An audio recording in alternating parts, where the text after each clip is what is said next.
Donne-lui le titre de ce film.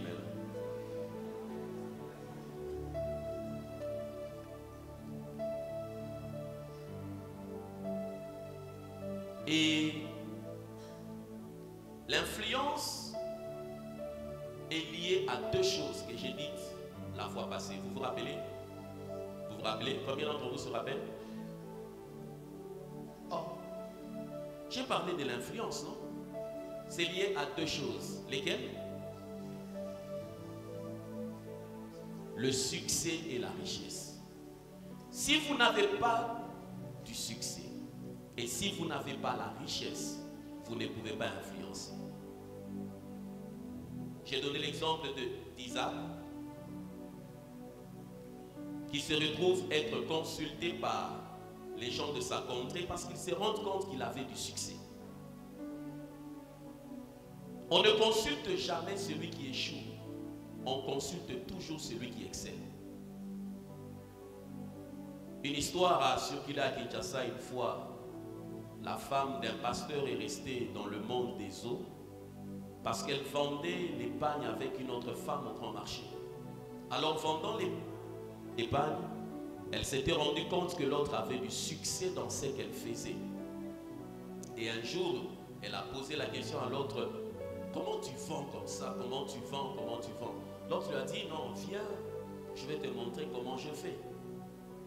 Et ils se sont fixés rendez-vous. C'était vers les eaux, ils sont partis consulter les sirènes. Quand ils sont arrivés, l'autre lui a dit: bon, il ne faut pas faire beaucoup de bruit, toi suis-moi seulement, sois là, moi je vais... Elle était là. Ils ont fait l'invocation, ils sont entrés dans le monde des eaux, ils sont allés voir les sirènes. Et quand ils sont arrivés, la princesse des eaux là-bas a vu la femme, il a dit: ah, aujourd'hui tu es ici, mais toi tu ne dois pas venir ici parce que ton mari nous dérange beaucoup. Et comme toi tu es venu ici, tu ne vas pas rentrer. Alors ils ont commencé à discuter. Il a dit, l'autre femme a dit à l'autre: elle ne va pas rentrer, toi tu vas rentrer seul. Et c'est comme ça cette femme était restée dans le monde des eaux. Ça avait fait un grand bruit à Kinshasa. Elle a disparu jusqu'aujourd'hui. Elle était restée. Dans la vie, si vous voulez qu'on vous consulte, il faut réussir. Si vous voulez qu'on vous consulte, il faut réussir. On ne consulte jamais le médiocre. On consulte celui qui réussit. Il n'y a que le succès, success and wealth, can give you the right to say, qui te donne le droit de parler. Quand vous n'avez pas le succès, quand vous n'avez pas la richesse, vous n'avez pas l'influence. Mais au Congo, il y a l'argent. Je me suis déplacé pour 2 jours. En route, j'ai croisé les nombres de tracts et chez nous et de l'autre côté, sur des milliers de kilomètres, cherchant à entrer. D'autres personnes le font même 7 jours. Et le chauffeur lui-même disait: il Congo, there is money. There is money. La manière dont j'ai vu les tracts, en tout cas, moi je deviendrai millionnaire au Congo. En tout cas, je n'ai pas de... Je cherche... si vous entendez que je suis parti aux États-Unis, c'est pour manger les pommes et rentrer. Je ne deviendrai jamais au réfugié dans ma tête là. Ah, c'est une insulte à Dieu. À moins que Dieu me dise: va là-bas. Mais comme d'autres personnes là se battent, je me bats pour aller rester au Canada, moi en tout cas, des actes. J'ai regardé, je me suis dit: donc tous ces gens, je te dis, des tracts et des tracts. La route est même détruite parce que la fréquence des tracts inhabite. À la douane là, il y a l'argent. Je comprends pourquoi certaines personnes se tuent, s'entretuent là-bas pour rester.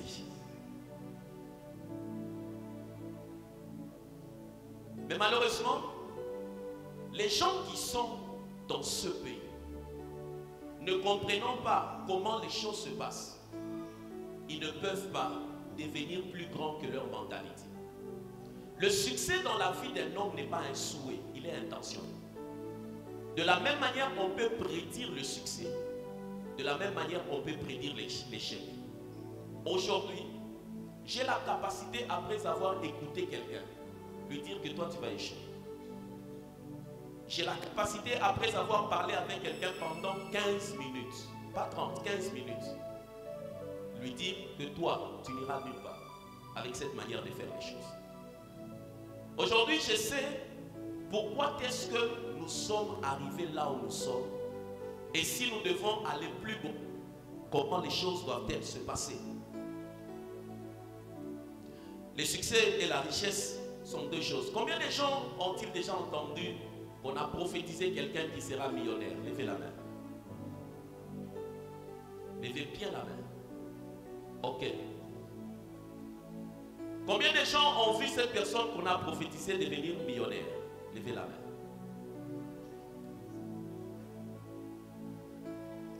Tu as vu la personne qu'on a prophétisé puis elle est devenue millionnaire? Ok. Il n'y a que 1000 là. Mais quand on a levé les mains, toutes ces personnes. Maintenant, les gens là que vous avez vus, qu'on avait prophétisé qu'ils vont devenir millionnaires, jusqu'à aujourd'hui, vous les voyez, non? Ils ne sont pas devenus pourquoi?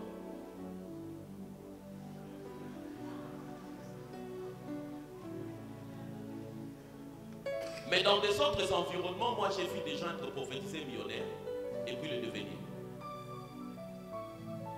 Dans les autres environnements, j'ai vu les gens être prophétisés millionnaires et puis devenir. J'ai vu des gens sur qui on a donné des paroles prophétiques et puis percés financièrement. La différence est laquelle? Dans toutes les lois de la richesse selon la Bible, la prière n'est pas citée. La prière n'est pas un moyen de s'enrichir. Le ministère n'est pas un moyen de s'enrichir. Et beaucoup de gens ont inversé les choses. Ils ont inversé les choses. Ils ont inversé les choses. Le succès et la richesse sont les deux choses qui donnent à l'homme l'influence. Mais malheureusement, ce sont deux concepts que les chrétiens n'ont pas compris. Ils n'ont pas compris. Paul dit une chose dans 2 Timothée 4, le verset 7 à 8.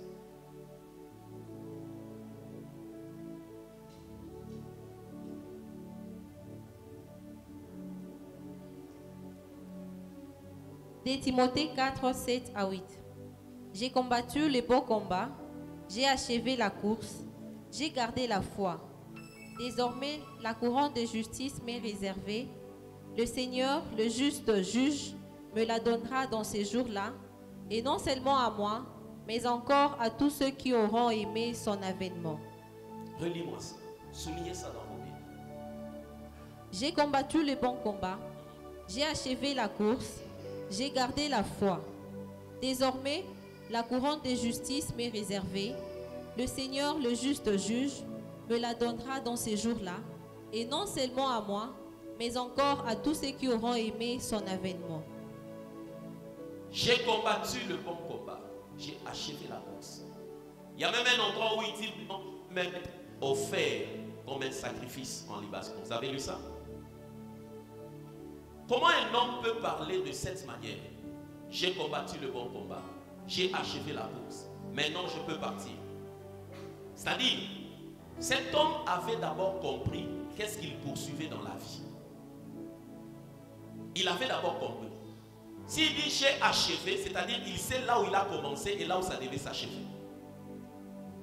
Il n'a pas couru au hasard. Il n'a pas couru au hasard. Il sait là où ça a commencé et il sait là où il a arrêté. Il a compris le pourquoi de la vie. Le succès et la richesse ne sont pas le fruit du hasard, mais le succès et la richesse sont régis par des lois que Dieu a établies. C'est ainsi que quand quelqu'un reçoit un message prophétique, il y a la part de Dieu, mais il y a aussi la part de l'homme. Le succès et la richesse sont régis par des lois. Sont régis par des lois. J'ai combattu le bon combat, j'ai achevé la course. Un homme qui parle de cette manière a défini la première des choses qui fait à ce qu'un homme puisse avoir du succès et développer la richesse. La première des choses qui fait, c'est qu'un homme puisse avoir du succès et développer la richesse. La première des choses qui fait, c'est qu'une église, un magasin, un business puisse se développer et avoir du succès et de la richesse. C'est le but. Le but. Paul avait compris le but de son existence. Et il a poursuivi cela toute sa vie. Il a poursuivi cela toute sa vie. Il n'y a rien de déconcertant. Tu poses la question à quelqu'un qui a 25 ans. Qu'est-ce que tu poursuis dans la vie? Je ne sais pas. C'est grave. Il faut rejoindre les morts. Qu'est-ce que tu poursuis dans la vie à 25 ans? Je ne sais pas. Je me recherche encore. C'est grave. Il faut rejoindre les morts. J'ai combattu le bon combat. J'ai achevé ma course. Un homme qui parle de cette manière a développé un but. Il dormait dans ça. Il s'est réveillé dans ça. Il poursuivait quelque chose. Jean 4, le verset 31 à 33, parle du Seigneur Jésus. J'aime par moment quand les pantalons se fait. Recevez la richesse. Yamba. Tu fais pas.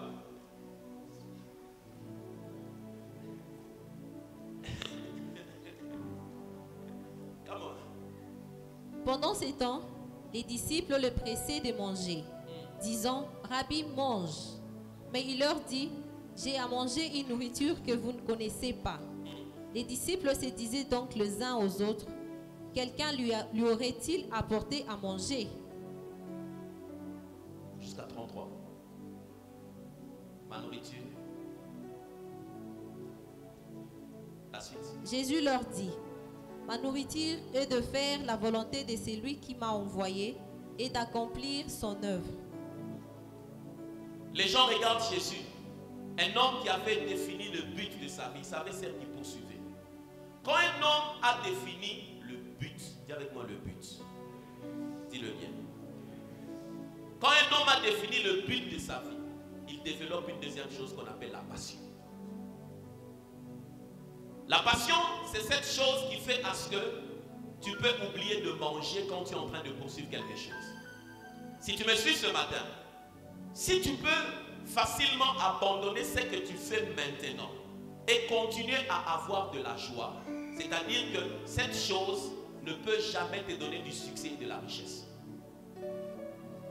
Si ce que tu fais maintenant, tu l'abandonnes et tu continues à avoir de la joie, c'est-à-dire que tu n'as pas encore découvert ni ta passion. Jésus dit, ma passion, ma nourriture, je me sens bien lorsque je fais la volonté de Dieu. Lorsque je fais la volonté de Dieu. Honte aux femmes qui étaient brillantes à l'école, qu'on célébrait, qui après un mariage, la seule chose qu'elle est devenue, c'est une pondeuse. C'est la seule chose qu'elle est devenue. Une pondeuse. Elle a des enfants, son visage se déforme toutes les 2 ans, elle a des boutons, elle a des masques, les pieds gonflent. C'est le seul rythme qu'elle a maintenant. Quelle honte, c'est tout ce que tu deviens. Il y en a même la manière dont ils se battent là. Non, moi on doit m'épouser. Non, moi on doit m'épouser. Ce n'est pas un trophée. Et ces personnes finissent par devenir aigries. La passion. Les hommes qui ont marqué le monde. Quand quelqu'un découvre le but, il y a une passion qui naît au-dedans de lui.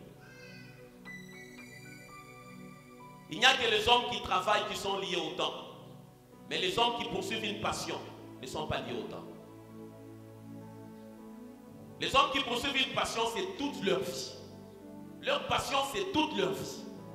Savez-vous pourquoi est-ce que beaucoup de soi-disant musiciens le choix n'ont pas d'impact? Parce qu'ils chantent en attendant. Ce n'est même pas lié à leur mission, ils chantent en attendant. Il suffit seulement qu'ils trouvent un travail.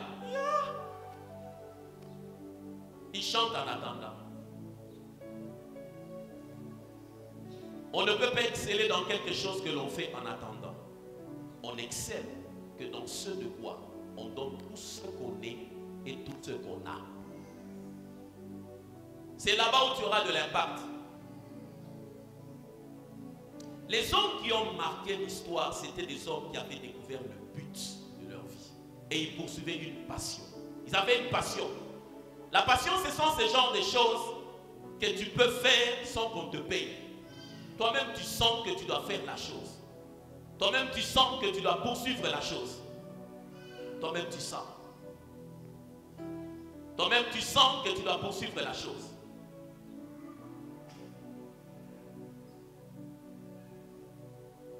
Quand tu regardes un homme comme Paul, vous avez lu l'histoire, il prêche durant toute la nuit. Quelqu'un tombe, il meurt. Il s'appelait comment? Il tombe, il meurt. Paul descend, il prie pour lui. Et puis il remonte, il continue la prédication.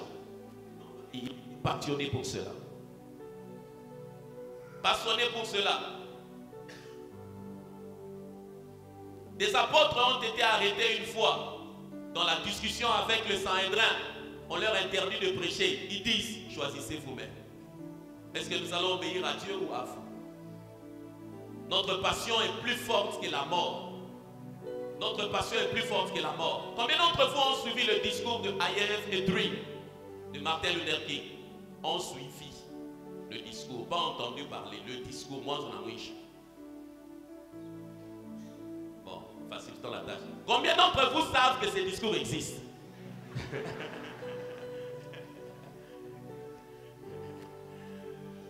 Le discours de Martin Luther King, I Have a Dream, est l'un des discours qui a affecté l'humanité.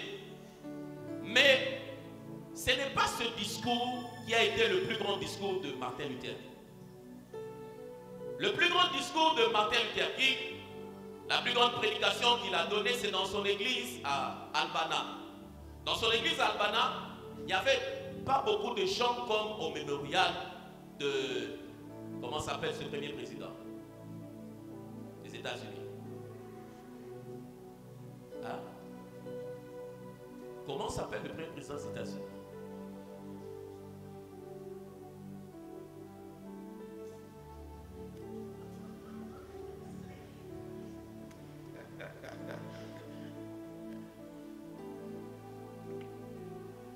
Comment s'appelle le premier président des États-Unis?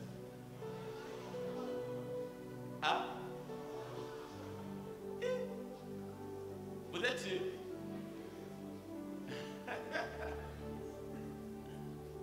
Trichez quand même. Google, Internet. Quelques secondes, alors rapidement. Ça passe en ligne, hein? Donc les gens savent que le pasteur a posé la question à la maison d'adoration. Vous avez coupé? Hein? Ok. Après lui, il a dit.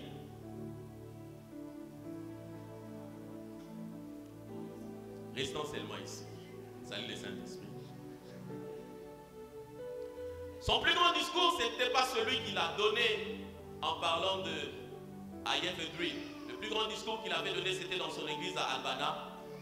Et il y a une phrase qu'il avait dite là-dedans. Et cette phrase, il disait, It doesn't matter anymore. C'est-à-dire, ça n'a plus d'importance. Quand il a dit cela, It doesn't matter anymore, c'était au moment où on cherchait à le tuer à cause de tout ce qu'il avait comme position, de tout ce qu'il revendiquait comme droit. On cherchait à le tuer.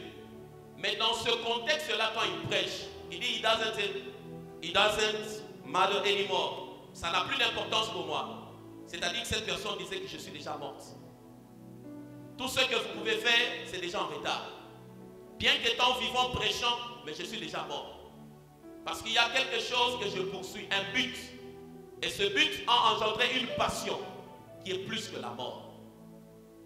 C'est comme ça que les apôtres ont marqué l'histoire, parce que ces gens poursuivaient un but et ils avaient une passion. Même quand on leur disait la prison, ça ne les faisait pas peur. Ça ne les faisait pas peur. Ça ne les faisait pas peur.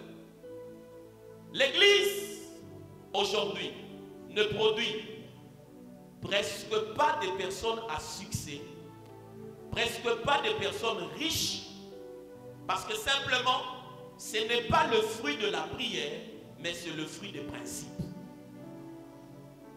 Ce sont des principes qu'on doit enseigner et non des mains à imposer. Ce sont des principes à enseigner et non des mains à enseigner. Un homme qui doit réussir, entrer dans la cour du succès et de la richesse, doit répondre d'abord à 5 questions. Quand vous voulez que quelqu'un avance, parce que le succès et la richesse, ce sont les choses qui donnent de l'influence. Dis avec moi, succès et richesse. Alors, comment dit le bien? Les gens peuvent s'asseoir comme ça pendant 2 semaines. Voici ce qu'ils sont en train de dire. Vous êtes combattus. Maintenant, quand vous êtes combattus, voici comment le diable agit. Il agit de cette manière. Et puis pour mettre, comme on dit, la série sur le gâteau, on invite un soi-disant ancien magicien qui vient parler. Alléluia.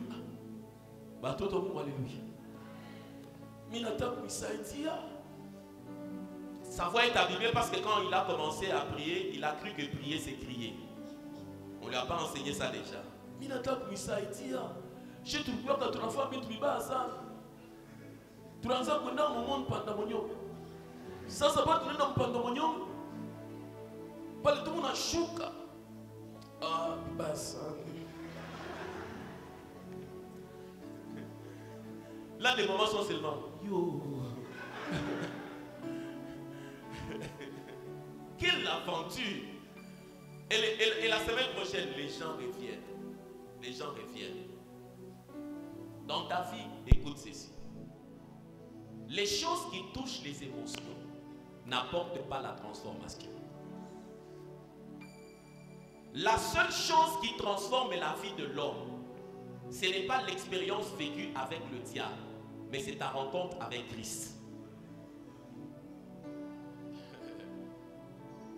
C'est ta rencontre avec Christ. On a peu de gens à succès parce qu'ils passent longueur de journée à penser que si la vie n'évolue pas, c'est le diable. Si la vie n'évolue... Non, je te donne une réponse aujourd'hui. Ta vie ne peut pas évoluer au-delà des informations que tu as des principes de Dieu. Ce n'est pas lié au diable. Le taux d'avancement de ta vie est lié aux informations que tu as en ta disposition, que les principes de Dieu font ceci et cela. L'homme doit répondre à 5 questions importantes. La première question, qu'il le met sur le terrain. Quand vous voulez qu'une église, une famille puisse entrer dans la cour du succès et de la richesse, vous voulez entrer? Combien d'entre vous veulent entrer? La première question à laquelle il faut répondre, qui suis-je? Avant que l'homme puisse avoir du succès, avant qu'il se développe,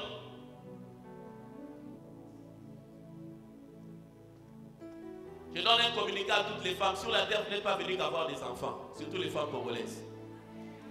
À un moment, il faut arrêter. Il y a autre chose aussi à faire. Parler avec mon mari, dis-leur que non, le pasteur a dit qu'on aura des enfants, mais on doit arrêter parce que moi aussi, là, je dois me produire. Maman, oh.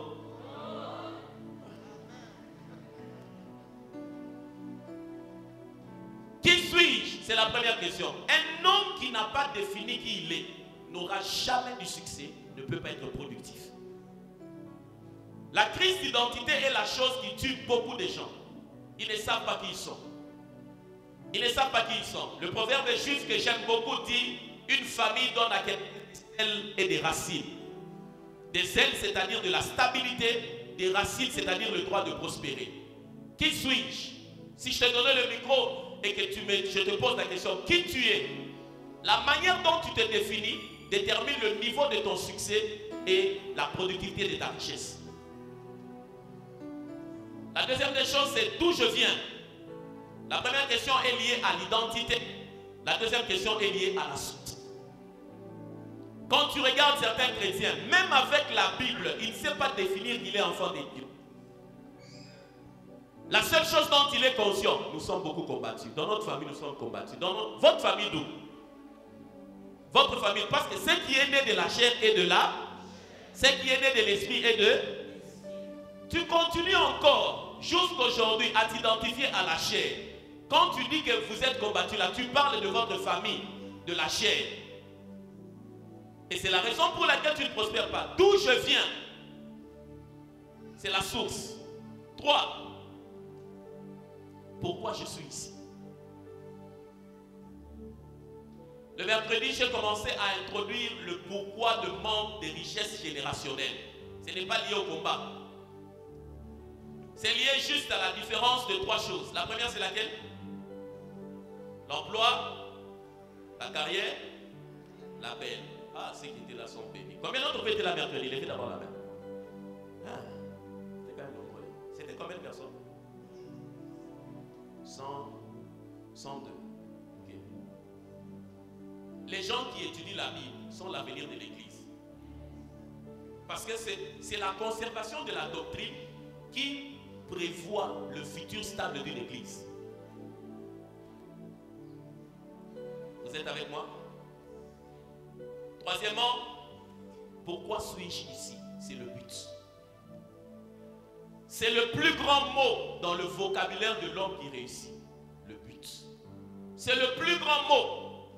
Si tu me suis et que tu es allé à l'université parce qu'on a fait pression chez vous, après ces cultes, rentre et puis arrête. Tu perds ton temps.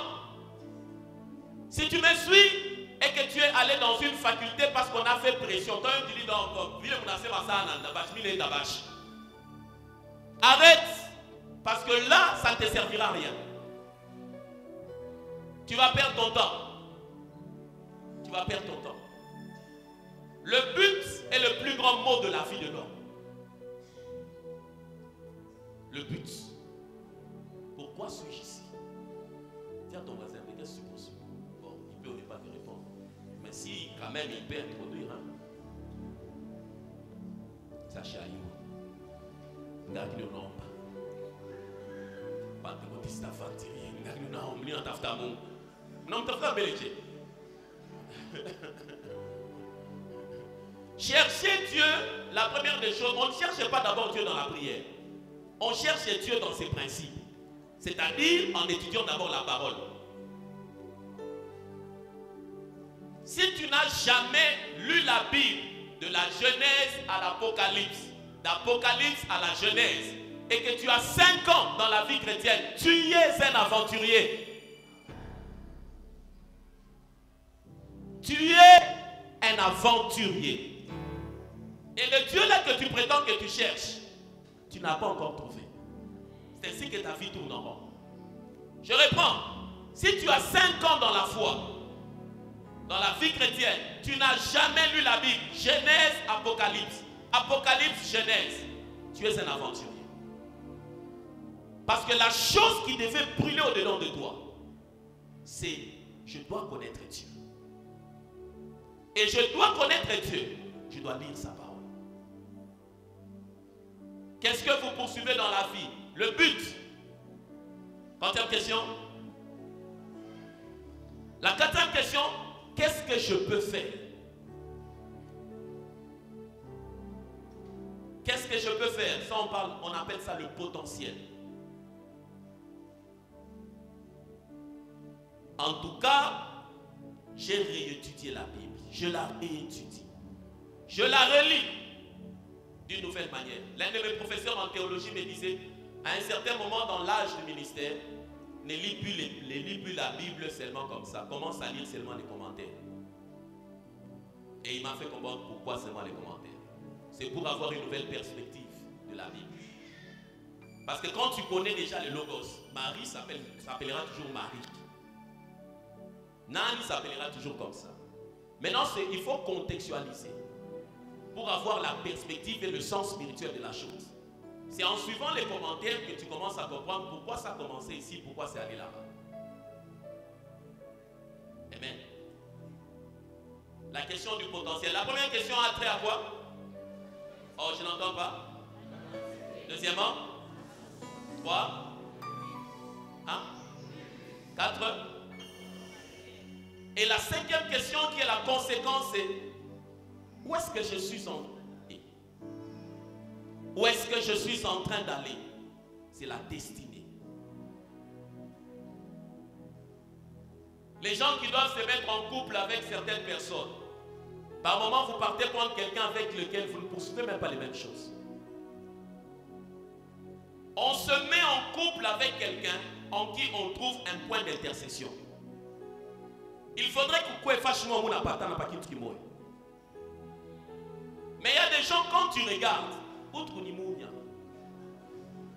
chaque jour, ils sont diamétralement opposés, comme en section scientifique. Les droites diamétralement ne se croiseront jamais. Ah, j'aimais mon prof à ce niveau-là. Jamais, quand tu regardes comme ça, ils sont diamétralement. Elle part comme ça, lui part comme ça. Et puis ils disent aussi, nous voulons chercher la volonté de Dieu. Quelle volonté? Tu as déjà fait comprendre que par nature, vous ne devez pas vous mettre ensemble. La première question. 2, 3, 4, 5. Une église qui veut engendrer des hommes à succès, des hommes riches, doit aider les gens chaque jour à avoir des réponses à ces choses. Si les gens ne se sont pas définis, ça sera des gens toujours aigris, des pauvres. Des personnes qui pensent toujours quand les choses n'avancent pas, c'est notre grand-mère. Quand les choses n'avancent pas, c'est ceci. La plus grande chose que je vais dire à tout celui qui me suit ce matin, c'est que la vie n'est pas un jeu. La vie n'est pas un jeu. Et malheureusement, la manière dont beaucoup d'entre vous abordent la vie, c'est comme s'ils sont dans un jeu. Dis cela à 3 personnes pour moi.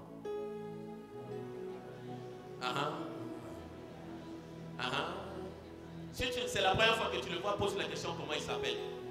Et puis dis-lui cela.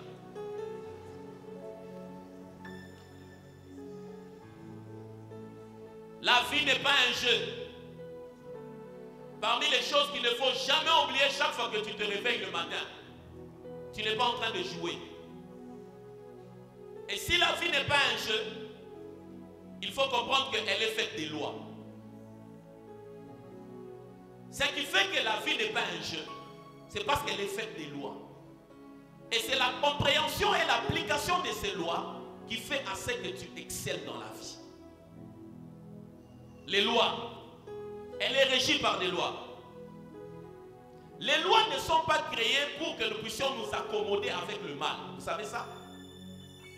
Mais les lois sont souvent créées après que le mal soit venu. Dans la Bible, la loi est venue 3000 ans après que l'homme soit déjà en train de vivre. La loi est venue après. Elle n'est pas venue pour s'accommoder avec le mal, mais la loi est venue pour définir et arrêter le mal. Quand on donne une loi, c'est pour définir ce qui est bien et ce qui est mauvais, et c'est pour l'arrêter. Vous êtes avec moi? Oh, j'aime la parole de Dieu. La vie n'est pas, elle est faite, dis-le bien, la vie n'est pas un jeu, elle est faite des lois. Et les lois ne sont pas faites pour que nous puissions nous accommoder avec le mal. Les lois sont faites pour définir ce qui est mal et pour arrêter le mal. Et quand tu comprends que la vie n'est pas un jeu, elle est faite de lois. La troisième des choses que tu dois comprendre, c'est la suivante. C'est que les conséquences sont plus importantes que les décisions. Comme la vie est faite des lois, les conséquences sont plus importantes que les décisions. Pourquoi? Parce que c'est lorsque tu comprends pourquoi je dois faire quelque chose que tu peux te décider à le faire. Vous êtes avec moi? Je m'explique. Les conséquences sont plus importantes que les décisions. Avant que quelqu'un prenne des décisions, il doit comprendre le rouage derrière tout ce qu'il doit décider. Quand tu prends une décision sans information, tu finiras dans la frustration. Quand tu prends une décision sans information, tu finiras dans la frustration. Les gens qui se sont décidés de voyager seulement à cause des photos. Quelqu'un a pris seulement une photo à la Tour Eiffel. Moi aussi je pars. Quelqu'un a pris une photo dans un hôtel à Dubaï. Ce n'est même pas chez lui. Ça. Moi aussi je dois commencer à partir là-bas. Mais sans tenir compte de tout le rouage qu'il y a derrière. Les conséquences sont plus importantes que les décisions. Comment? Quand vous comprenez les lois, vous comprenez que quand on fait ceci, on aboutit à ceci. Quand on fait ceci, on aboutit à ceci. C'est sur base de cette connaissance que l'on se décide maintenant à faire des choses. Que l'on se décide à faire des choses. Tu dois t'asseoir et te poser la question avant de me décider de faire telle chose. Est-ce que j'ai compris toutes les conséquences derrière? Avant de me décider de me mettre en couple avec tel, moi qui vis par cotisation familio-économique, mon grand frère m'envoie l'argent du transport hebdomadaire. Ma grande sœur est chargée de m'acheter les syllabus. Mon père est chargé d'appeler l'assistant au cas où j'ai un problème. Mon oncle est celui qui va payer le Minerval la première tranche. Déjà c'est établi. Ma tante est celle qui va me... Tu vis par contribution familio-économique. Avant que tu puisses te mettre en couple, tu dois tenir compte de toutes ces choses. Vous êtes avec moi?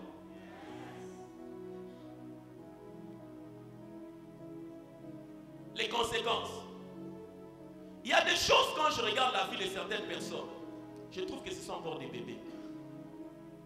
Il y a des gens, quand je discute avec eux, par rapport à leur âge. Moi, quand j'avais son âge, d'abord, moi, j'ai quitté chez nous à 20 ans. Mais toi, regarde. Tu as 15 ans de plus que moi chez vous. Mais tu te bats pour t'affermir là-bas.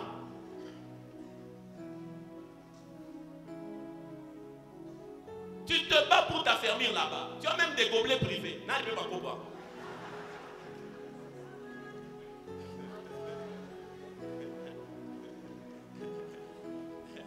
Mais mes enfants sont venus de m'avoir comme père. Moi-même, je suis en train de les rappeler petit. D'ici là, tu dois partir.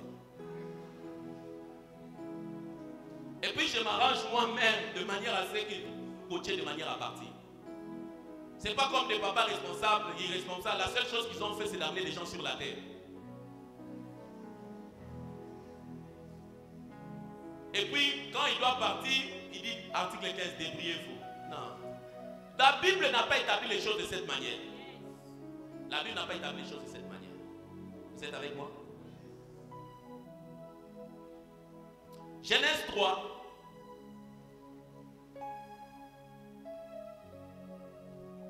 Le verset 8 à 18. Des choses importantes sont dites dedans.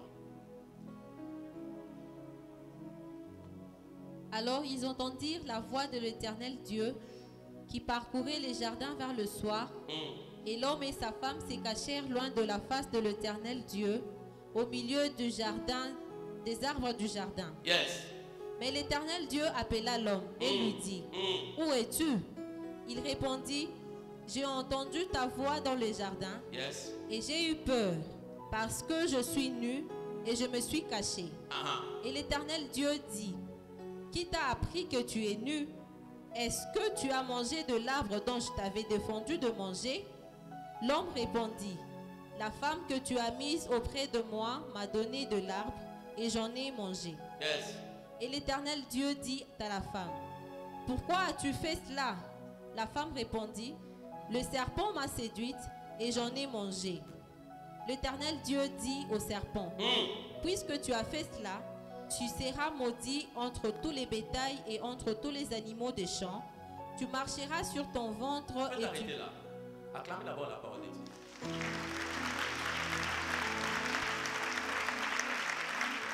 Quand un homme spirituel acclame la parole, il se sent béni par la compréhension de la chose. Amen. La vie n'est pas un jeu. La vie est faite de lois. Les conséquences sont plus importantes que les décisions. Et il est irresponsable de jeter la faute de sa décision sur quelqu'un d'autre. Il est irresponsable. L'histoire de Genèse 3 montre un homme à qui on a donné la responsabilité. La vie est faite de quoi? Comment? La vie est faite de quoi? Dieu dit, le jour où vous en mangerez, vous mourrez. Il a établi une loi. Mais il se fait que chacun doit prendre ses responsabilités. Le serpent parle à la femme se décide, et puis l'homme mange. Quand Dieu arrive dans le jardin, pensez-vous que Dieu ne savait pas ce qui s'est passé? Oh, come on. Pensez-vous que Dieu ne savait pas ce qui s'est passé? Ce qui fait que Dieu soit Dieu. Dieu, il est omniscient, il est omniprésent, il est omnipotent, il est éternel. C'est-à-dire, il connaissait ce qui s'est passé. Mais quand il arrive, il ne pose pas la question au serpent. Quand il arrive, il appelle le responsable numéro 1. Je voudrais dire à tout celui qui a une position de leader, à tout celui qui a des responsabilités, apprenez à assumer. Quand il y a quelque chose, quand un leader dit si les choses sont passées comme ça, c'est parce que tel, c'est un irresponsable. C'est un irresponsable. Quand on t'a donné une responsabilité, dans la famille, dans l'église, au travail, ne sois pas comme Adam. Adam, comment? Non, c'est la femme que tu as placée à côté de moi. Femme, c'est le serpent. Et avec moi, c'est de l'irresponsabilité. Dieu a fait la vie établie de loi. Quand tu as enfreint la loi, ce n'est plus la faute de quelqu'un d'autre. Non, si j'ai eu des enfants, c'est parce que notre papa était mort, c'est parce que notre maman était morte. Est-ce que tous ceux qui ont perdu les parents sont devenus des prostituées? Comment vous êtes menteur comme ça? Non, si je n'ai pas étudié jusqu'à présent, il n'y avait personne pour payer pour moi les études. Tous ceux qui ont terminé les études, on a payé pour eux chez eux. Si tu n'étudies pas jusqu'à présent, c'est ton choix. Ce n'est pas parce que ton père est mort, ni ta mère est morte, c'est ton choix. Parce que si les autres, dans les mêmes conditions que toi, ont étudié, ils ont fait un choix. Tu me suis? Prenez votre vie en charge. On a peu de gens à succès dans ce qu'ils font. Commence un magasin, ça ferme. Il va dire quoi? On est combattu. Mensonge. Il commence un business, ça ferme. Il va dire quoi? On est combattu. Comment vous êtes menteur comme ça? Donc sur cette terre, tu es la seule personne que le diable... Sur cette terre, tu es la seule personne que le diable combat. La vie n'est pas un jeu, elle est faite de lois. Et maintenant, les lois que Dieu a établies pour le succès et la richesse, ce sont les lois que les chrétiens n'ont pas saisies. Et ils se battent. Alors, vous êtes prêts à écouter? Introduisons ces choses de manière à ce que nous puissions avoir une église à succès et une église à richesse. Une église à succès et une église à richesse. Il y a des endroits quand il pleut, les gens, le pasteur sait déjà que personne ne va venir. Parce que toute l'assemblée est piéton. Mais il y a des gens quand il pleut, le pasteur sait que les gens viendront. Les voitures vont venir. Les gens vont venir. Il y a même des endroits, j'ai suivi une fois, j'étais dans une église, à l'époque où on prêchait partout là. Maintenant j'ai beaucoup d'énergie à conserver, je ne prêche plus partout. Il y a des endroits qu'on m'invite comme ça, lui-même d'abord le thème, je regarde, qu'est-ce que tu voulais dire ici? Je lui dis par rapport à ton thème, tu dois d'abord aller étudier. Tu ne dois pas faire convention. C'est que même tu prétends là, il est au Nalouki, là, Dieu m'a dit, il ne t'a pas dit. Tu dois d'abord aller comprendre. Un pasteur dans une église, à la fin du culte, il dit, aujourd'hui c'est vendredi, le dimanche, on aura culte, mais s'il pleut, quand on voulait naïcha, qu'il a monté à baquer quoi, quand on voulait faire un cache, il va se dire, quand on voulait naïcha, moukouye. J'étais seulement comme je l'écoutais. À ça, moukouye dit, Joe, il est Sam Tafika, Joe Tunan Zeibata.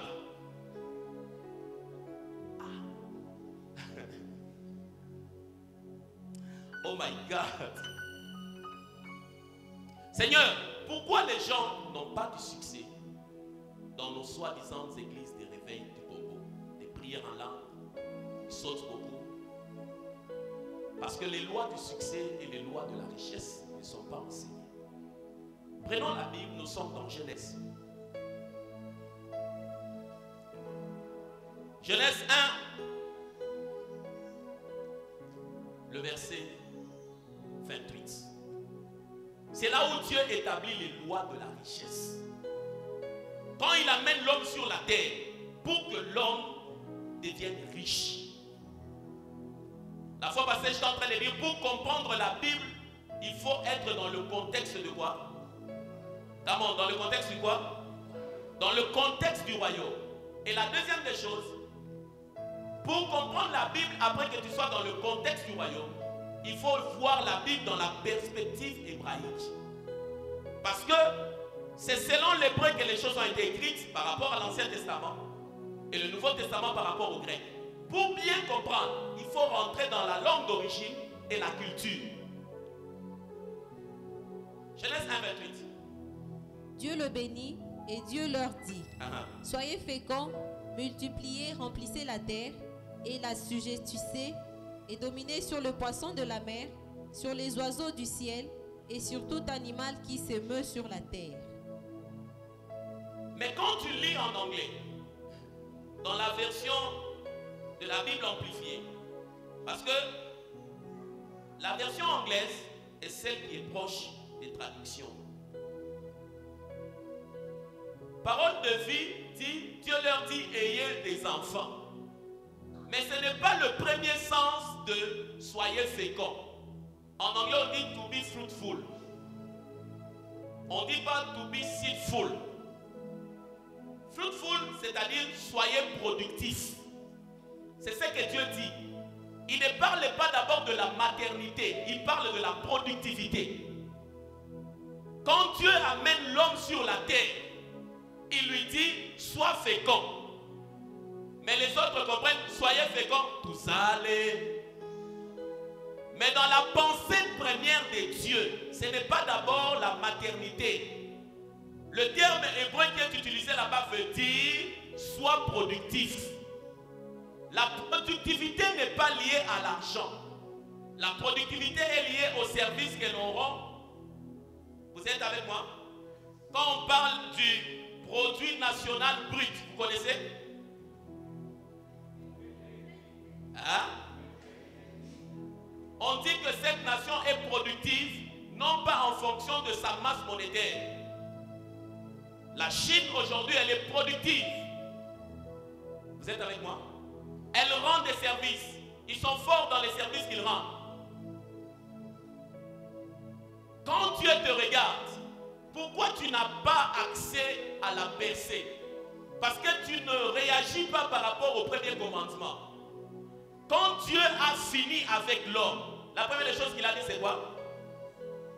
Amen. Il a dit, oh, dis-le bien, frappe ma poitrine. Il a dit, je n'entends pas. Il a dit, sois productif. Et quand on parle du fruit, c'est-à-dire que dans le fruit, il est censé y avoir une sémence. On ne peut pas parler de fruit sans sémence. En d'autres termes, quand Dieu te demande de faire quelque chose, c'est-à-dire qu'il t'a rendu capable de la faire. Dieu ne peut pas te demander de faire quelque chose dont tu ne t'as pas rendu capable. Quand Dieu te regarde, il te dit, sois fécond, sois productif, c'est-à-dire, j'ai déposé une sémence en toi pour te rendre capable de produire. Au-dedans de toi, il y a quelque chose. Au-dedans de toi, il y a quoi? La première des choses qu'il y a au-dedans de toi, ce sont les idées. C'est ce que Dieu dépose dans l'homme. Toutes ces personnes qui sont devenues grandes dans le monde ont compris que je dois être productif. Dis à ton voisin, je dois être... Come on. Tu dois être productif. Il doit... Nous... Vous... Il... C'est la première des choses que Dieu dit à l'homme. Sois productif. Dans les termes de business, quand on dit sois productif, C'est-à-dire, produis quelque chose que tu peux vendre, que les autres peuvent consommer. C'est ça que ça signifie. La Bible, il faut la relire. Quand Dieu regarde l'homme, il lui dit, produis quelque chose que tu peux vendre et que les autres peuvent consommer. Et la deuxième des choses, il dit, multiplier. Multiplier. Il y a quelqu'un qui veut produire des richesses dans ses âmes. 1. Sois productif. 2. Multiplier. Parce que tu ne peux pas devenir riche dans quelque chose que tu ne peux pas multiplier. C'est lorsque tu peux multiplier ce que tu produis que tu peux devenir riche. Il y a des gens aujourd'hui, ils vendent des beignets. Il nous a vendu des beignets, les gens ont mangé, ils ont apprécié. Demain quand on demande, tu as des beignets? Je n'en ai pas. Et puis, il a même changé de domaine. Il dit, il m'a dit, je fais ma beignet. Tu resteras pauvre. Pourquoi on parle de McDonald's aujourd'hui? Vous connaissez les McDo? Vous connaissez? Quand il a commencé à faire ses hamburgers, il a commencé à produire. Mais la richesse, c'est lorsqu'il a commencé à multiplier. Lorsqu'il a commencé à multiplier. Il y a beaucoup de chrétiens qui disent, non, nous sommes des entrepreneurs. Il y a bongo, il y a moukinois. Entrepreneur, tu produis, mais tu ne sais pas reproduire la même chose. Et puis tu n'as même pas honte, je ne pas ma forme.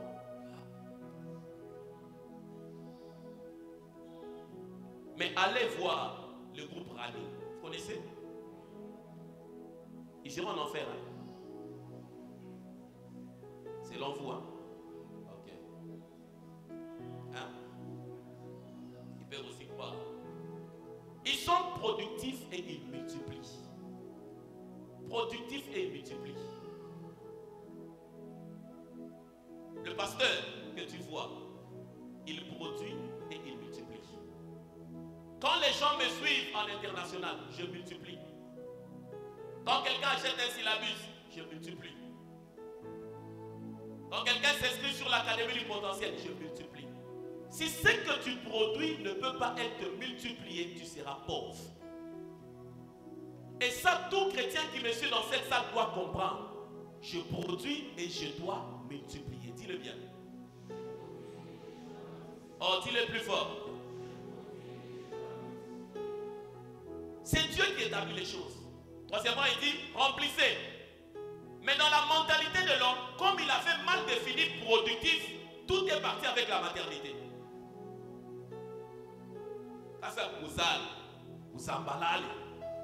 Dans sa tête, il est resté à ce niveau-là. Or, dans la pensée de Dieu, sois productif. Produis quelque chose que tu peux vendre. Deuxièmement, multiplie cette chose. Et toi, distribue la chose.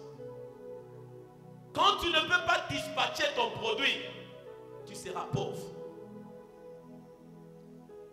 Tu seras pauvre. Tu as quel âge? Es-tu productif? Tu as 25 ans. Tu n'es pas productif. Tu ne produis rien. 25 ans. 25 ans. 25 ans. C'est grave. Un quart de siècle sur la terre, tu ne produis rien. À la fin du culte, en principe, quand on se retrouve comme ça, les gens devaient changer les cartes. Pour se dire, moi je produis telle chose, toi tu produis telle chose, commence à venir chez moi. C'est ce qui doit se passer. Et si tu me suis et que tu as 25 ans, tu ne produis rien, tu ne peux rien multiplier, rien dispatcher, pas vivant.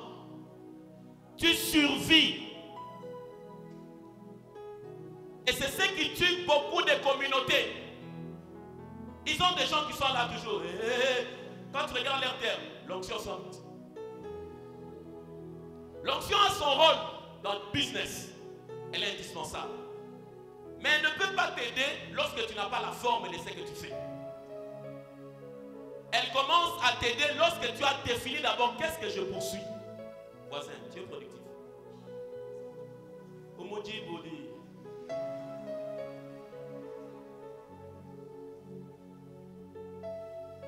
On a toujours des parents là, non, ils sont encore des enfants. Enlevez ce langage dans la bouche.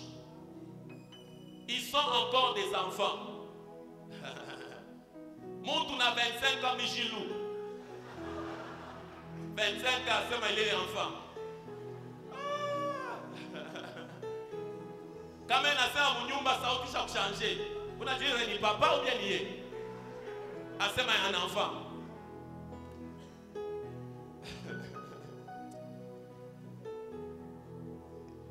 Si tu veux devenir riche dans ce que tu fais, que tu sois musicien comme Milka, si tu produis un cantique que tu ne peux pas multiplier et dispatcher, tu deviendras pauvre. Et la quatrième des choses, assujettisser, c'est-à-dire contrôler le marché. On ne peut jamais produire des chrétiens riches s'ils ne comprennent pas ces quatre choses. Ils peuvent aller à la montagne 40 jours. Ils peuvent jeûner à 5. Mais la richesse est liée à des lois. Vous êtes avec moi? La richesse est liée à quoi? Mais je parle des 5 sources des richesses, comme tu les as établies. Mais quand vous étudiez la Bible, oh my God, quand vous étudiez la Bible, vous allez vous rendre compte que le premier commerce que tu as donné à l'homme, c'est celui de l'eau.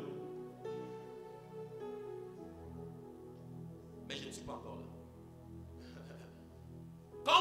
Quand tu vas réétudier la Bible, j'ai dit quand tu vas, bon, toi tu ne peux pas dire ré, parce que tu ne l'as pas encore étudié. Tu étudies d'abord et puis tu vas réétudier. Tu te rendras compte que la première des choses que Dieu a donné à l'homme comme industrie, c'est l'eau. Et puis il parle de l'or. Et puis, il y en a au moins 5. Mais ça là, il faut des ateliers masterclass pour des gens. Quand quelqu'un dépense pour la connaissance, c'est un homme qui est candidat au succès. Contrôler le marché. J'ai béni quelqu'un avec ces 4 lois. Je ne les développe pas aujourd'hui. Si j'ai béni quelqu'un, acclame d'abord pour le Seigneur.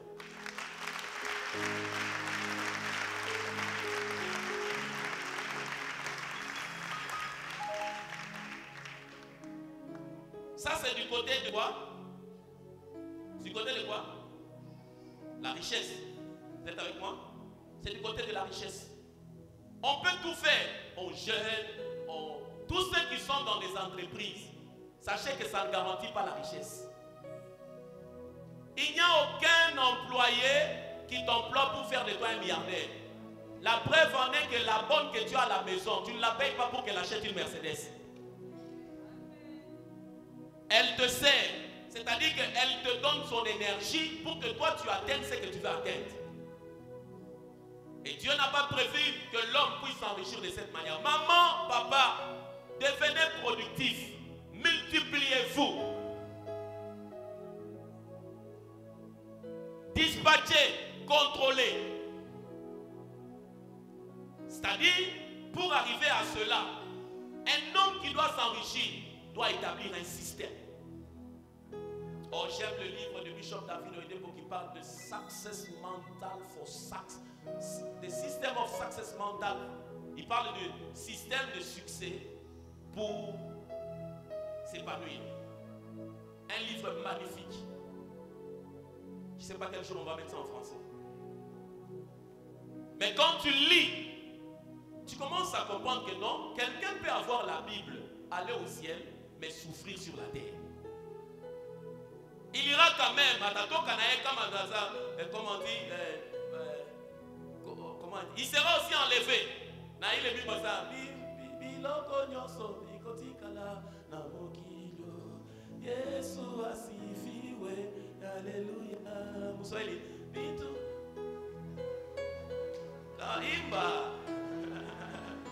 Il est demandé par ma consolation. C'est lui que tu vas aller rejoindre là. Lui, quand il t'a envoyé sur la terre, c'est lui qui dit sois fécond, multiplie-toi, dispatche, contrôle. C'est lui. Tu dis? Il est déjà en français. Marcel, tu l'as. C'est déjà terminé. En tout cas, il faut s'inscrire chez Marcel, prendre ses livres. Il y a des choses, il faut s'asseoir. Notre papa était mort. Je suis un orphelin. Ça ne compte pas dans la réussite. Je ne connais pas notre maman. Jusqu'aujourd'hui dans la chair, ça ne compte pas dans la réussite. Notre oncle nous avait chassés. La maison là, c'était pas aussi pour toi. Cherche pour toi. Cherche pour toi. Non, nous n'aimons pas nos oncles parce que dans la réunion, on t'avait chassé de la maison de qui? De votre. Ok. Trouve aussi maintenant pour toi. Tu vas voir quelqu'un toute sa vie en train de tourner en rond. Si tu n'es pas productif, si tu ne multiplies pas, si tu ne dispatches pas et si tu ne contrôles pas, il n'y a pas de richesse. Il n'y a pas. Je te donne 4 choses par rapport aux lois du succès. Je fais cet équilibre.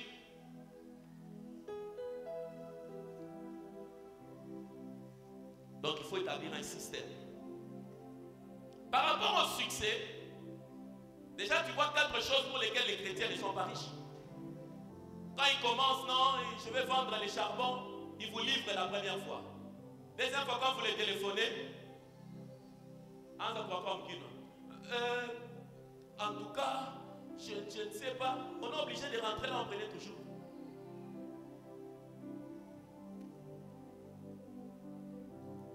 Les lois du succès, je peux en énoncer même 12, mais je vais donner d'abord 4. La première loi du succès, c'est Proverbe 16, verset 4. Chaque jour, quand tu te réveilles, il faut te poser la question, pourquoi je vis? Qu'est-ce que je poursuis sur la terre? Pourquoi je vis? Qu'est-ce que je poursuis sur la terre? Pour votre information, les hommes qui ont marqué le monde, beaucoup n'ont pas fini l'université. Mais aujourd'hui, ils emploient des universitaires.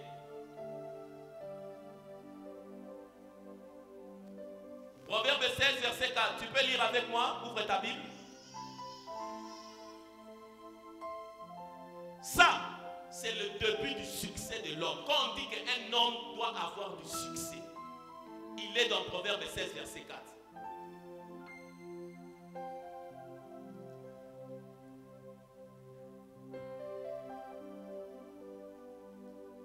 Vous êtes avec moi? Les prédications qui apportent transformation, les gens ne viennent pas sceller parce qu'ils n'ont pas le temps de faire souffler les émotions. Ils réfléchissent. Moi, on a 30 ans. Il m'a dit on a sema inanyuma. Anashinda kutosha makuta kwa kusele. Ikala na itakusaidia. Itakusaidia. Ile maselma ile unafanya ya emotif, ndio bala milipaki.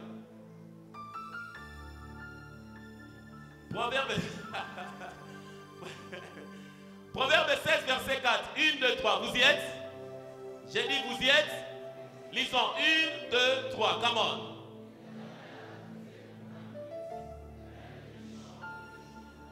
Quand tu rentres à la maison, si tu as l'intention d'avoir du succès, la première des choses que l'homme doit faire, c'est de découvrir son but.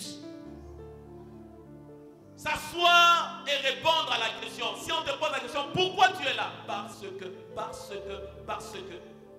Parce que dans le but de l'homme, il y a son talent, il y a son appel. Comme je le disais mercredi. Tu ne peux pas laisser à tes enfants l'héritage du travail à la SNCF. Quand toi tu es parti, tu vas te battre pour qu'ils te remplacent là-bas. Les autres là n'ont pas d'enfants. Et puis, ce qui est déplorable, j'ai vu certaines personnes à qui on donne des décomptes finales. La plus grande des choses qu'on lui donne, c'est un congélateur. On se dit, il a travaillé, on lui donne les certificats pour lui donner un congélateur. Alors, c'est une classe. Donc, toute la vie que cette personne a faite, service rendu, on lui donne un congélateur. Combien d'enseignants aujourd'hui ont des problèmes des yeux parce qu'à l'époque, ils utilisaient beaucoup la craie. Ils utilisaient beaucoup la craie. Je ne sais pas si ailleurs aussi ça s'est fait, les enseignants se battent pour que leurs enfants deviennent des assistants. Mais il y a des enfants là, en tout cas, ils ne méritent pas. Mais à cause du fait que son père était un professeur, on s'accroche mordicus pour le mettre dedans. Mordicus, si quand on a mis dans le dos,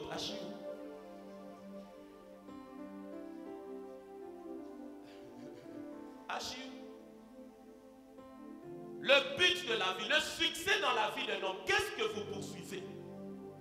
Qu'est-ce que vous poursuivez? Deuxièmement, quand tu découvres ton but, tu dois développer ta perception. Je vais juste énumérer ça comme ça, on sera en train d'approfondir dimanche après dimanche. Pour produire des gens qui ont du succès et quoi? Comment? Du succès et quoi? Et le mercredi, je serai en train d'enseigner sur la richesse.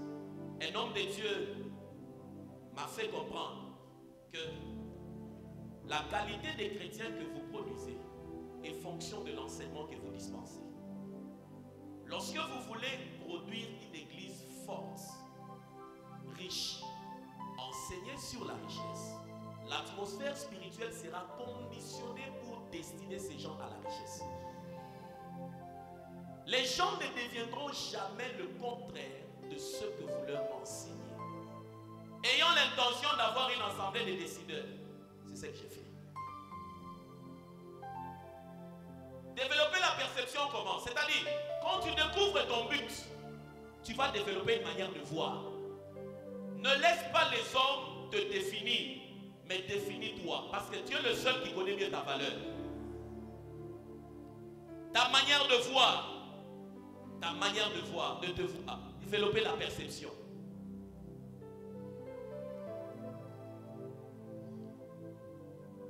Salut la bonne satisfaction.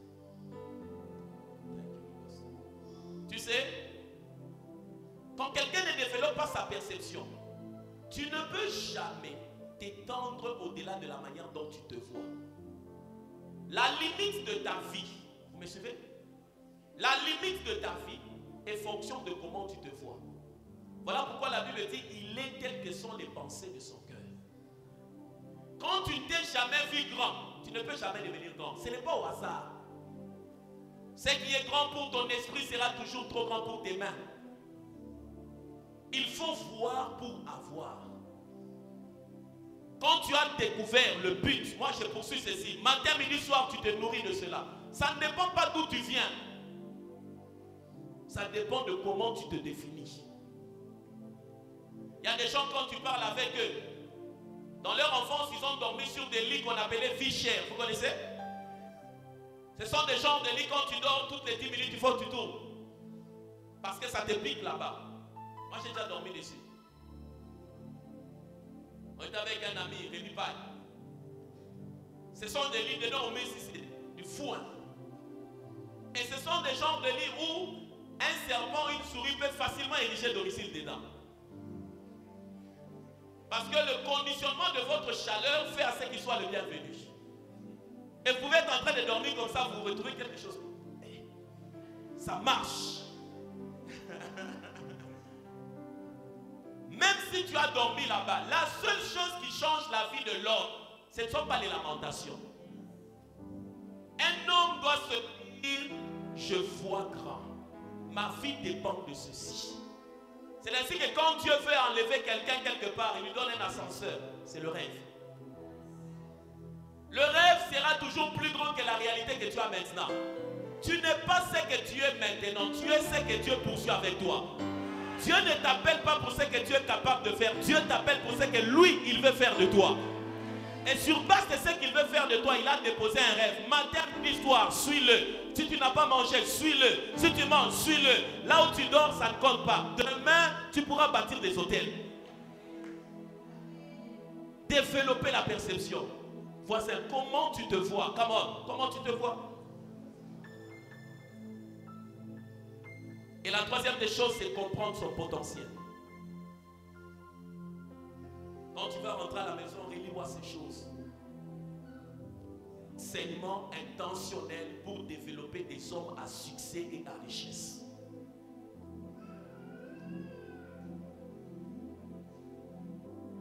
Dans la question du potentiel, c'était la 4e question. C'était la 4e question. Tu peux me dire 7 fois, en moi, il y a quelque chose. Comment? 3 fois bien la poitrine. 4, 5, 6, 7. Découvre-le au nom de Jésus.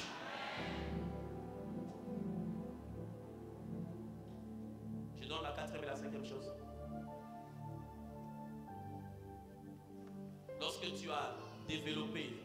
ton but, développer la perception, tu comprends ton potentiel. Et la quatrième des choses, tu dois maintenant avoir de la passion. Quelque chose que tu fais sans salaire, quelque chose qui te procure de l'argent. Quand quelqu'un sert Dieu, vous sentez que vous le poussez, il faut l'écarter. C'est-à-dire qu'il n'a pas il n'est pas appelé à ça, il n'a pas la passion pour ça. Quand tu sens qu'il vient, ça, non, parce que vous l'avez appelé plusieurs fois, ne l'appelez plus, chassez-le. Il ne va pas vous aider.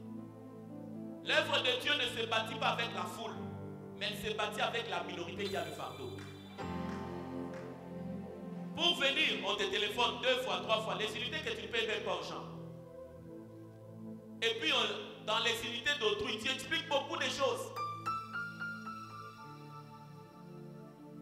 Et puis, tu ne viens même pas. La passion est la chose qui fait assez que vous savez découvrir. Telle personne est appelée pour ça. Telle n'est pas appelée pour ça. Telle est pour ça. Et la cinquième des choses, ce sont les principes. Ça, c'est le fondement sur lequel je mets toute l'assemblée. Dans 2, 3, 4 ans, 5 ans, au fur et à mesure que je serai en train d'enseigner, tu seras en train de vivre la transformation. Si tu te mets sur le diapason où je te mets, par rapport à la loi du succès, j'ai dit 1, il faut. Comment 1, 2,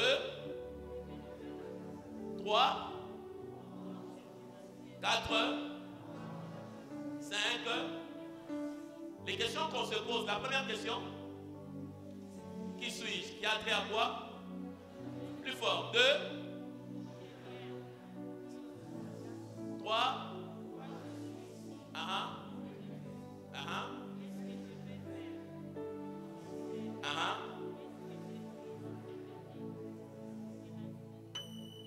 Si tu n'arrives pas à cerner ça, ça c'est l'introduction. Quand les gens doivent devenir des hommes à succès, des hommes qui sont riches, c'est l'introduction vers le succès et la richesse. Quand quelqu'un va jeûner et prier dans la compréhension de ces principes, c'est là-bas où maintenant succès et sa richesse reçoivent la touche surnaturelle. Mais le surnaturel ne peut pas rejoindre la base de l'ignorance. Le surnaturel s'associe à la base de la connaissance. Dieu ne nous utilise pas au-delà de ce que nous croyons qu'il peut faire pour nous, avec nous et par nous. Ce que nous croyons qu'il peut faire pour nous, avec nous et par nous, c'est ce qu'on appelle la connaissance.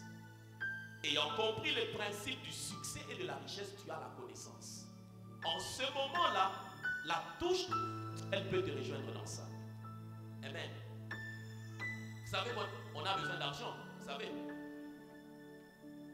C'est en cours, non? On a besoin d'argent.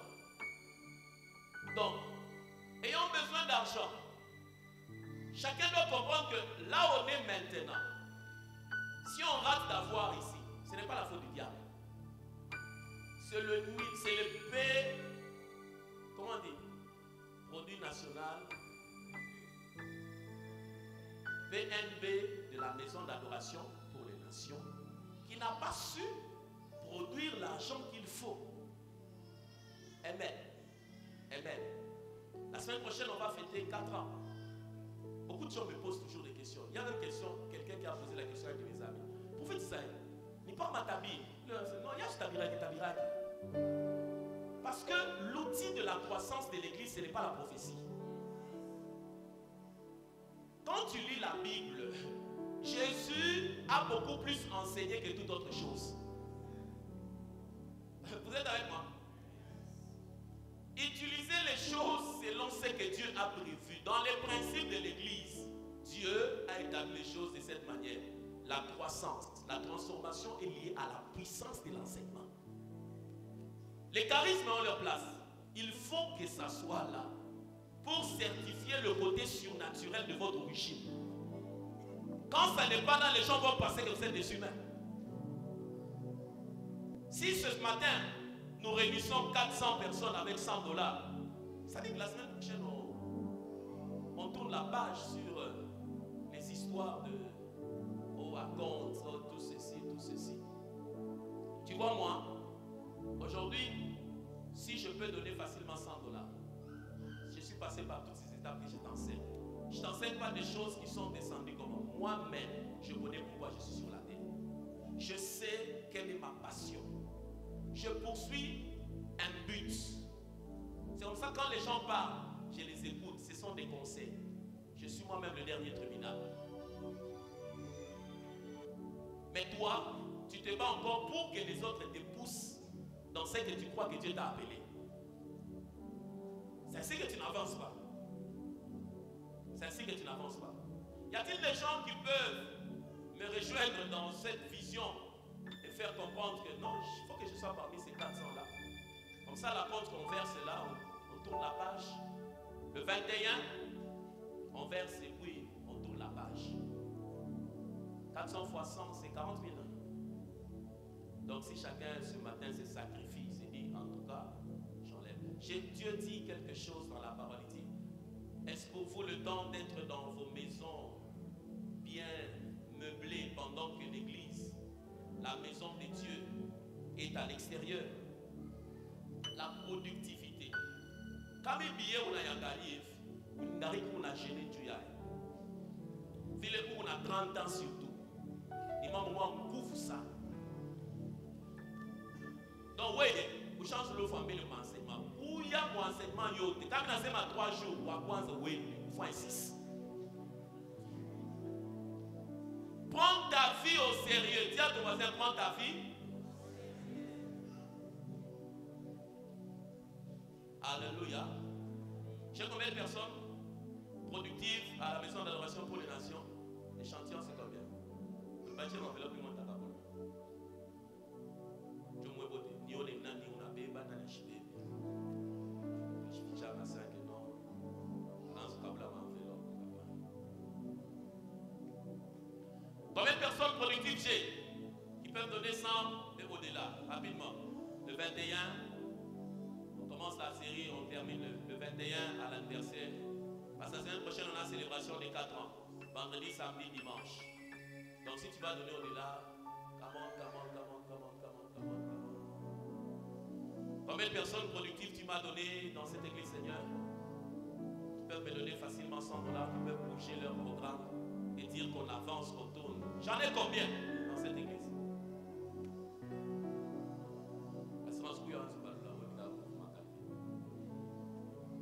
Alors je sais que tout a tourné.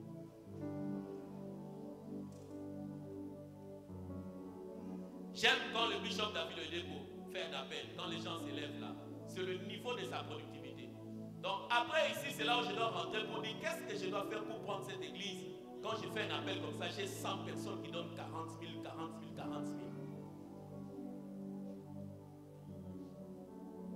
Ma pourtant, voyez la matériel didactique, n'a mis où là. Combien de personnes j'ai dans cette... On tourne la page rapidement. Des gens qui peuvent dire non, je me sacrifie. Si toi tu vas donner au-delà de 100, viens. Tu dis que moi je donne au-delà de 100. Parce que ma productivité ce n'est pas à 100. Je peux donner 1000 normalement. Je peux donner 1000. J'ai dit ça à quelqu'un par moment, on part dans les restaurants, quand on part comme à Caraviala. On ne dépense pas moins de $100. On dépense pourquoi? Pour manger frites, poulet, filet de quoi, des porcs. Et puis on rentre, on achète un temps parce que ma coûte qu'on n'a pas joué couru. Moi, je mange mon argent intentionnellement. Parce que quand je m'assieds pour bosser, je m'assieds pour... Il y a des moments où je travaillais, j'avais même une mousse. Il y a l'un de mes petits qui était venu me voir une fois. Chota Jean-Marc. Il est venu me voir. Là, je suis encore à la NCD. J'avais une mousse. Vous travaillez trop?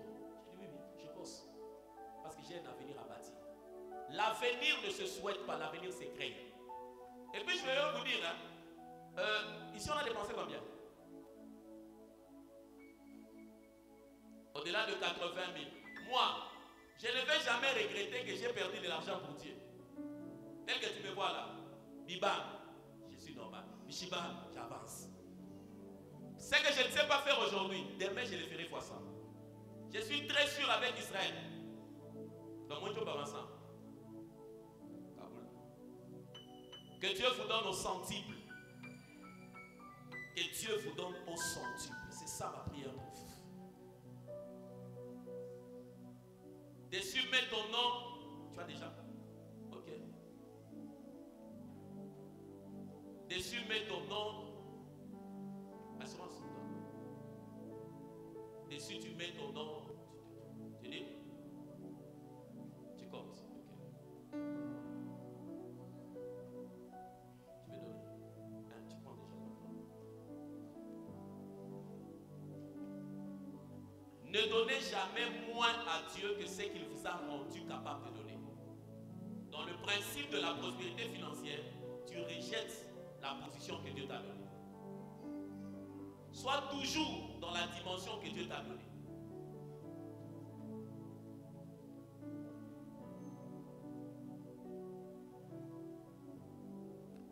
Si tu vas prendre aussi pour 50, vous pouvez bien évaluer mon bagage. Comme ça. Le 21, on avance, on avance, on avance. On sera avec le prophète grâce en bas. Si le prophète ne voyage pas, il sera là aussi. Ouais, si tu vas donner directement, tu donnes. Pas foutre en tabac, en longtemps ça monte. Mets dedans.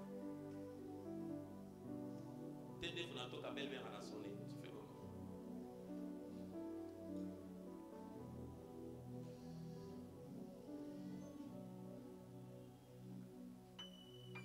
Pendant la saison sèche, je vais tenir 4 cultes du soir.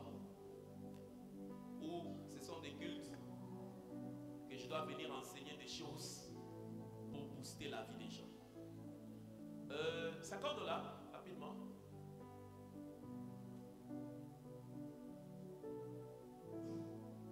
Raka.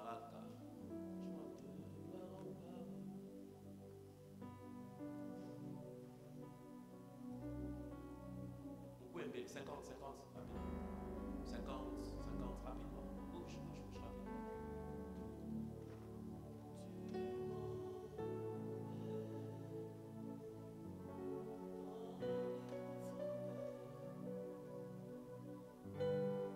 Il y a une église que je connais à Kinshasa, la TMP est allée ouvrir un guichet chez eux. On leur a téléphoné, on a dit que nous devenons votre partenaire.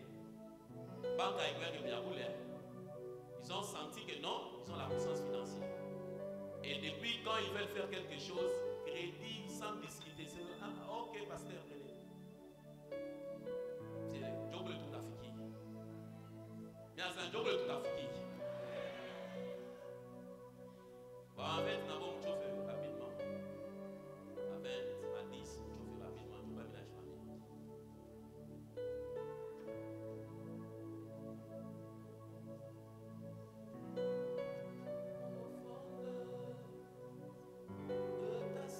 Faites la première ligne. 50, faites la première ligne. 20, soyez dans la deuxième ligne. Tu m'emmènes. D'abord, à ceux de 50, on leur donne, ils partent.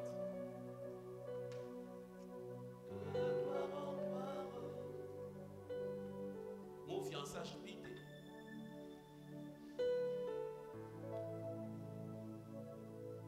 C'est quand même compliqué, hein? Dans les profondeurs de ta sainteté, tu m'emmènes. Tu m'emmènes.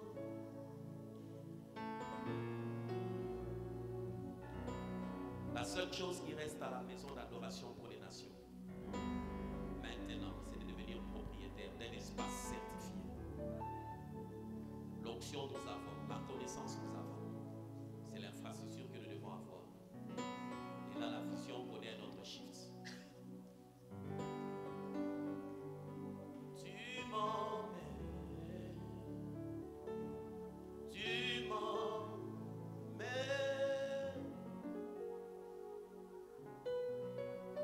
Profondeur. Tu m'emmènes. Si chacun souscrit mensuellement pour son $100, il s'est dit que chérie, nous allons nous sacrifier. Chaque fin du mois, nous allons donner. Vous allez voir que dans 10 mois, on va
avant de faire les offrandes. Après avoir suivi l'enseignement, j'ai ajouté quelque chose à ta vie ce matin. Je disais, j'ai ajouté quelque chose à ta vie ce matin. J'aimerais que tu lèves les mains. Que tu t'abandonnes vraiment entre les mains de Dieu, que tu le dises. Dis avec moi, Seigneur Jésus, j'ai écouté ta parole. Ce matin, je viens afin que tu me fasses grâce.